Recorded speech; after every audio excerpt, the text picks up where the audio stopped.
Alguém tem alguma dúvida que o projeto de lei anti-Oruan protocolado pela Amanda Vettorazzo, que depois se espalhou para o Brasil, foi a matéria de segurança pública mais discutida de 2025? Eu fico muito feliz que esta pauta esteja andando. Ainda que este projeto em si seja... que eu quero comentar com vocês aí. Esse projeto, ele altera a lei para contemplar como, vamos dizer... uma iniciativa terrorista, tá, ou uma organização terrorista, grupos que façam ocupação territorial ilegítima no Brasil. Eu olhei, Riso. Eu olhei. Como é que é?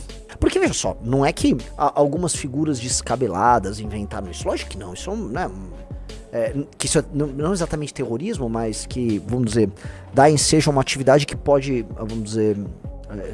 ser equivalente a terror ou a uma organização criminosa com fins maiores do que apenas o crime em si, né? O crime, vamos dizer, o narcotráfico. Mas nós sabemos que essa mudança de chave, essa virada de chave interpretativa começou a acontecer muito por conta de algumas pessoas que fizeram barulho sobre isso. Tô errado, Rafael Almeida Riso? Eu acho que não. Teve algumas pessoas que rodaram o Brasil falando disso, tem discursos rodando no Brasil, tem alguns vídeos virais com milhões de views falando exatamente isso. Sim, são milhões e milhões de views com, vamos dizer, um trabalho abordando isso. Eu só tô olhando, porque veja só, o projeto de lei do Danilo Fortes é o projeto de lei número... Não, esse aí é o original, né? Esse aqui, existe um projeto de lei que já tinha passado, que é de 2016, que é a lei antiterrorismo. Ela passou ali durante o governo Dilma, tá? Desce aí, né? A alteração dele, né? Ela altera o artigo 2º dessa lei. E a alteração que ele propõe é... Vamos lá, artigo 2º. O terrorismo consiste na prática por um ou mais indivíduos dos atos previstos nesse artigo motivados por xenofobia, discriminação ou preconceito de raça, cor, etnia e religião, ou para impor... Agora é a parte que ele coloca. Veja só o que ele coloca. Ou para impor domínio ou controle de área territorial. Vou repetir. Ou para impor domínio ou controle de área territorial. Repita, Rafael Almeida Riso, você. Ou para impor domínio ou controle de área territorial. Quando cometidos com a finalidade de provocar terror social generalizado, expondo a perigo pessoa, patrimônio, a paz pública ou a incolumidade pública. Tem um parágrafo primeiro, inciso 4. Apoderar-se, sabotar, inutilizar total ou parcialmente, impedir ou interromper o funcionamento, ainda que de modo temporário, de infraestrutura crítica ou serviço de utilidade pública, mesmo que exercício de plano blá blá blá blá blá. Falando basicamente de iniciativas de sabotagem, né? E aí, parágrafo terceiro. O disposto nessa lei se aplica às organizações criminosas e às milícias privadas que realizem um ou mais atos de terrorismo com o objetivo de retaliar políticas públicas ou como forma de demonstrar domínio, controle social ou poder paralelo ao Estado em qualquer espaço territorial. Parágrafo 4º. A conduta prevista no inciso 4º desse artigo terá pena aumentada de 1/3 quando cometida por meio de recurso cibernético. Pois bem, desce aí. De quando é isso que ele publicou? 27 de março de 2025. Às 11h19 da manhã. Exato. O que eu quero dizer, amigos, eu não quero dizer que, o cara está já no espírito do tempo trazido pelo nosso trabalho. Um trabalho que está presente na Valete, no Livro Amarelo, etc. De maneira alguma, o deputado Danilo Fortes, galera, lê a revista Valete, ou ele, sei lá, o Livro Amarelo, ou quiçá acompanhar essas lives, ou mesmo sabe quem eu sou. Duvido.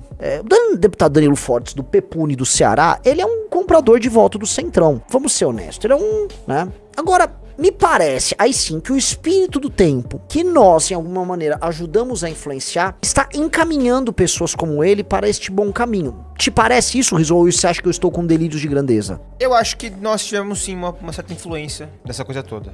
Porque a gente percebe o seguinte, repara algumas mudanças. Nicolas começou a falar em buquelizar. Quem trouxe o tema do Bukele para o Brasil fomos nós. Assim, extensivamente. Tá, nós fomos os primeiros e a gente foi grande divulgador, o Renato fez debate sobre isso. Mas não é que ninguém saberia do Bukele por causa da gente, mas a gente trouxe esse assunto. Mas não por conta do Bukele especificamente. Nós estamos falando de um tipo de combate ao crime organizado seguindo uma linha um tanto quanto original. Né? Lendo o crime organizado como uma entidade com fins de ocupação territorial e atuação enquanto uma força alienígena dentro do nosso território. E aí sim, né, quando dentro do Estado brasileiro ele se torna uma entidade paraestatal, como por exemplo eles colocam juízes, promotores, né? Eles viram uma entidade ali que se amarra ao Estado e atua junto com o Estado, sim, isso acontece. Então, essa leitura nós estamos popularizando. Se você pegar, por exemplo, o meu discurso, galera, no Congresso do MBL de 2023... Tá, no final dele, quando a gente lança a missão, o meu discurso fala exatamente disso. Mas eu já tava falando nas lives de 2023 sobre esse tema. 24 a gente passou o ano todo falando sobre isso. E 25 mesma coisa. 25 a gente tentou até prendeu, matou. A coisa, vamos dizer, assumiu isso. Aí o Zema mudou o discurso, tá imitando, sendo que ele não faz isso no estado dele, né? Não tem prendeu, matou em Minas. né? É um cara convencional, se o STF gritar, eles, né? É real. Mas tudo bem, fico feliz que até o cunhanha ali do Zema esteja comprando. Então o Zema comprou, os caras comprou, e o Danilo Forte tá trazendo essa leitura da questão que pra mim é central, que é a questão territorial. A questão da ocupação territorial é a questão mais importante de todas. É a questão que fez o México se tornar o problema que é. É a questão que fez a Colômbia se tornar o problema que é. Venezuela, né, também tem isso. E outros lugares, mas assim, maiormente a questão colombiana e a questão mexicana são as mais óbvias. E isso já é uma questão brasileira também. E eu acho que nós temos que entender o nosso papel nesse jogo.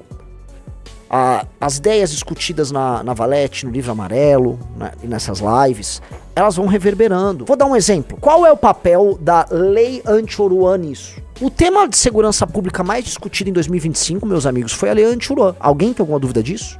Alguém tem alguma dúvida que o projeto de lei anti-Oruan, protocolado pela Amanda Vettorazzo, que depois se espalhou para o Brasil, foi a matéria de segurança pública mais discutida de 2025?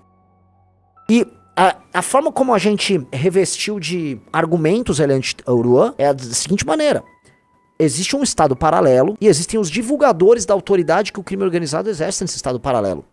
Portanto, o objetivo do criminoso ao tecer los pro crime organizado não é só falar que eles vendem muita droga, mas sim que eles têm uma autoridade específica e essa autoridade é territorial. Então, sim, nós somos, em grande medida, nós temos nosso dedo enfiado ali dentro desse projeto e eu fico muito feliz que isso esteja acontecendo.